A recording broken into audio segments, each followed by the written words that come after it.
Bismillahirrahmanirrahim. Qurbonlar Zedaxon 73-yilda tug'ilganman. 6-mart shu yerda davolanishga keldim. Andijon shahridanman. Ko'ngil aylanardi, boshim og'rirdi,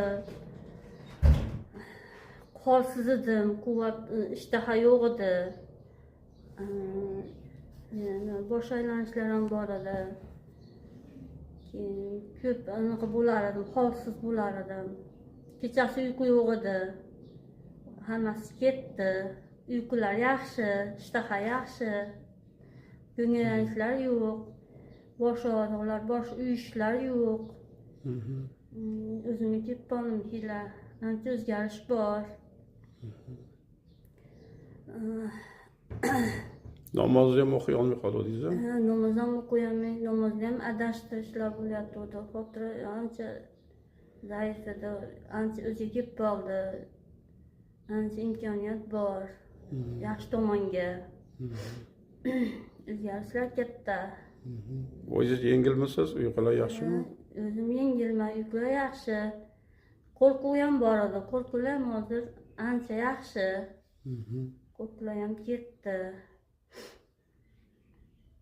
Shunda boyagi yorug'likni ham sezyapsiz-a? Hozirdan yorug'lik hozir sezyapman. O'sha ko'zingiz ko'rmay qolganiga qancha bo'ldi? 2 yildan oshdi. Oshdi. 2 yildan oshdi. Bo'lmagan doktorim qolmadi. Lazerlarga ham bordim, dalinasi oshar edi. Imkoniyat bo'lmadi. Doktorlarim bilan unaqa qilmadi, yo'q. Imkoniyat qolmadi. Kech qolibsan deyishdi. Dedim, men umid bor ekan. Shu yerga keldim. Rahmat.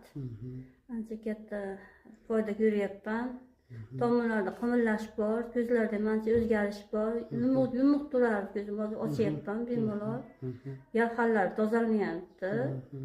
Yaxshi ancha. Ichidan ancha narsalar chiqyapti. Chiqyapti, ancha narsa chiqdi. Yengillik bo'lyapti. Qovoqlarda, ko'zlarda og'riq bor edi. Qovog'ingiz yopiq, o'sha ochsangiz, harakat qilsangiz ham og'rib turardi, ochilmasdan. Og'riq bor edi. Keyin yonboshlab yotganimda ham og'riq bor edi. Yotkizmasdi. Bunda yotganda boshim og'rirdi. Ular yo'q, ular yaxshi. Ancha foyda bor. Shunda ruhiyada ham o'zgarishlar bo'ldi, ruhiyadan keyin. Ruhiyada ham ancha o'zgarishlar bo'ldi. Yengil his qilyapman. Ketma-ket o'xshadingiz-ku, ko'nglingiz aynib. Ancha yo'tal bo'lib, o'xshab, o'zim ham yo'qotib qo'yatgandim. Ancha yaxshiman. Allohga shukr.